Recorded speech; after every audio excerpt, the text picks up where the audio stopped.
ইতিহাস সাক্ষী থাকল। যারা ভেবেছিলেন তরুণরা কেবল রাজপথে স্লোগান দিতে জানে, তারা আজ বিস্ময় হতবাক। কুমিল্লার হাসনাত আবদুল্লাহ এবং হাতিয়ার হান্নান মাসুদ, এই দুই তরুণ তুর্কি আর জাতীয় সংসদে ঝড় তুলে দিয়েছেন। তাদের ধারালো যুক্তি আর সরাসরি প্রশ্নের মুখে খোদ শিক্ষামন্ত্রীকে ঘাম মুছতে হয়েছে বারবার।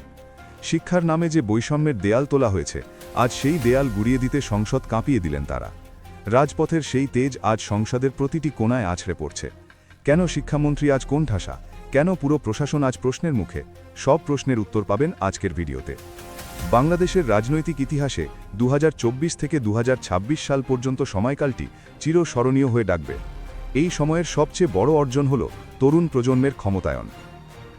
যারা একদিন মিছিলে পুলিশের টিয়ার গ্যাস হয়েছেন, আজ তারা আয়রন করা পোশাকে সংসদের চেয়ারে বসে নীতি নির্ধারণ করছেন। তাই আজ যখন অধিবেশন শুরু হলো, তখন থেকেই বাতাসে কেমন একটা উত্তেজনা ছিল। তরুণ এমপিরা কেবল হাত তুলতেই আসেননি, তারা এসেছেন জনগণের অধিকার বুঝে নিতে। বিশেষ করে শিক্ষা ব্যবস্থার মতো স্পর্শকাতর বিষয়ে তারা যেভাবে তথ্য উপাত্ত নিয়ে হাজির হয়েছেন, তা প্রবীণ রাজনীতিকদেরও তাক লাগিয়ে দিয়েছে। হাসনাত আবদুল্লাহ এবং হান্নান মাসুদ প্রমাণ করেছেন যে তারা কেবল কোটার বিরুদ্ধে লড়েননি, তারা লড়ছেন একটি বৈষম্যহীন আগামীর জন্য। অধিবেশনের শুরুতেই স্পিকারের অনুমতি নিয়ে ফ্লোর পান কুমিল্লার আলোচিত সংসদ সদস্য হাসনাত আবদুল্লাহ। তার কণ্ঠস্বরে ছিল সেই পরিচিত দৃঢ়তা।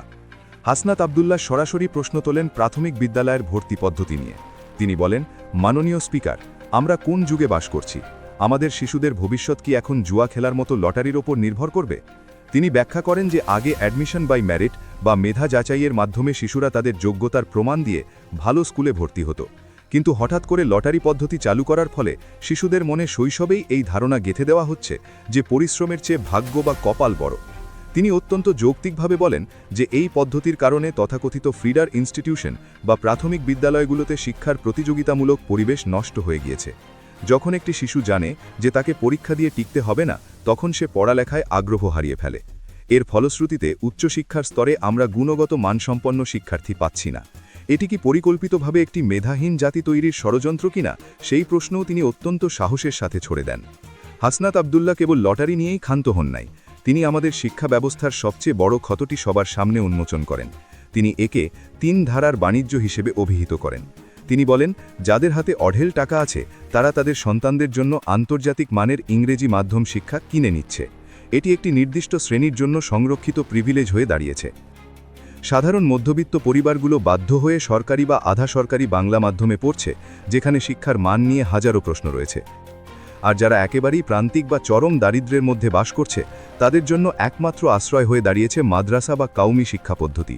হাসনাত আবদুল্লাহর সরাসরি প্রশ্ন ছিল, মাননীয় মন্ত্রী, একই দেশে এই 3 ধরনের শিক্ষা ব্যবস্থা কি সামাজিক বিভাজন তৈরি করছে না? টাকা যার, শিক্ষা তার, এই নীতি কি একটি গণতান্ত্রিক দেশের জন্য লজ্জার নয়? তার এই মন্তব্যের পর পুরো সংসদ কক্ষ নিস্তব্ধ হয়ে যায়। তিনি জানতে চান এই 3 ধারাকে একীভূত না করে কিভাবে সরকার একটি ইনক্লুসিভ বা অন্তর্ভুক্তিমূলক শিক্ষা ব্যবস্থা গড়ার দাবি করে।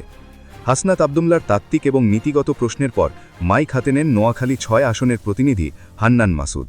তিনি তুলে ধরেন প্রান্তিক মানুষের যন্ত্রণা। হান্নান মাসুদ জানান যে তার এলাকা হাতিয়া প্রতিনিয়ত নদী ভঙ্গনের সাথে লড়াই করছে। প্রতি বছর অসংখ্য স্কুল নদীতে তলিয়ে যায়, কিন্তু ট্র্যাজেডি হলো এই ভেঙে যাওয়া স্কুলগুলো সময়মতো বরাদ্দ পায় না।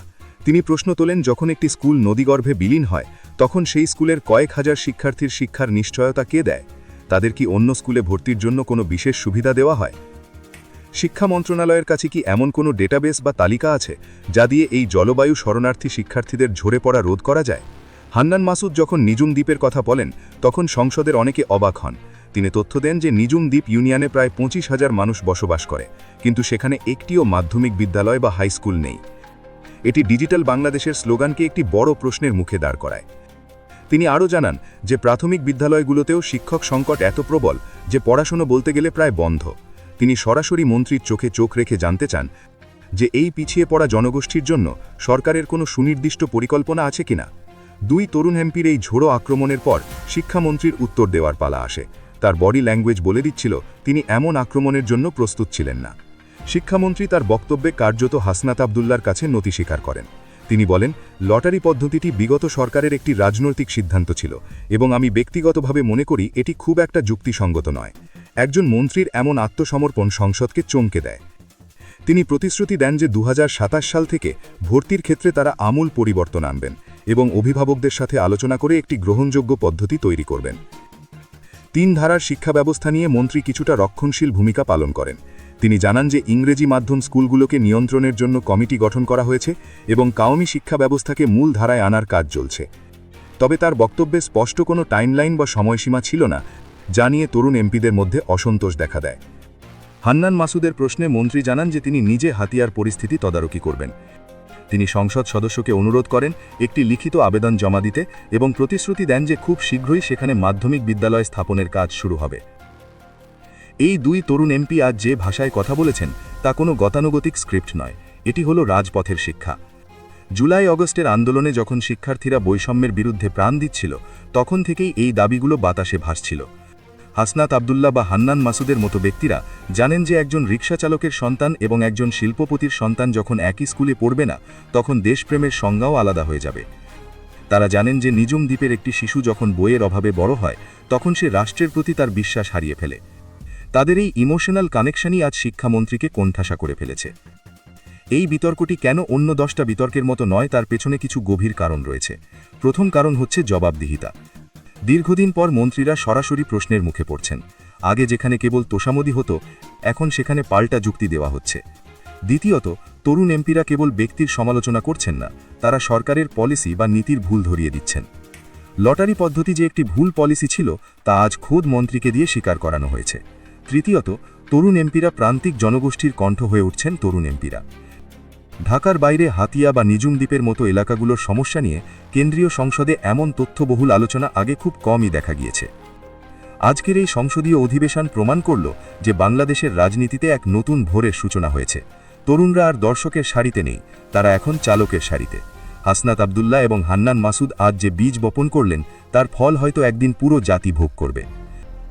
শিক্ষামন্ত্রী যদিও অনেক আশ্বাস দিয়েছেন, কিন্তু তরুণ প্রজন্মের চোখ এখন তার ওপর থাকবে। 2027 কি সত্যিই লটারি বন্ধ হবে? ইংরেজি মাধ্যম কি সত্যিই গণনিয়ম মানবে? নিজুম দ্বীপ কি সত্যিই আলোয় ফিরবে? এই প্রশ্নগুলোর উত্তর পেতে আমাদের অপেক্ষা করতে হবে। তবে একটি কথা পরিষ্কার, এই তরুণ এমপিদের তোপে এখন থেকে প্রতিটি মন্ত্রণালয়কে সতর্ক থাকতে হবে। রাজপথ থেকে যারা সংসদে এসেছেন, তারা সহজে ছাড় দেওয়ার পাত্র নন। প্রিয় দর্শক, আজকের এই সংসদীয় লড়াই আপনাদের কেমন লেগেছে? আপনি কি মনে করেন হাসনাত আবদুল্লার তোলা শিক্ষা বৈষম্যের দাবিটি সঠিক, আর হান্নান মাসুদের হাতিয়া নিয়ে তোলা প্রশ্নে কি সরকারের টনক নড়বে? আপনার মূল্যবান মতামত কমেন্ট করে আমাদের জানান। এই ভিডিওটি শেয়ার করে ছড়িয়ে দিন, যাতে সবাই জানতে পারে আমাদের তরুণ প্রতিনিধিরা সংসদে কেমন লড়াই করছেন। তরুণ এমপিদের হাত ধরেই বাংলাদেশ পরিবর্তনের পথে হাঁটবে, এমনটাই সবার প্রত্যাশা।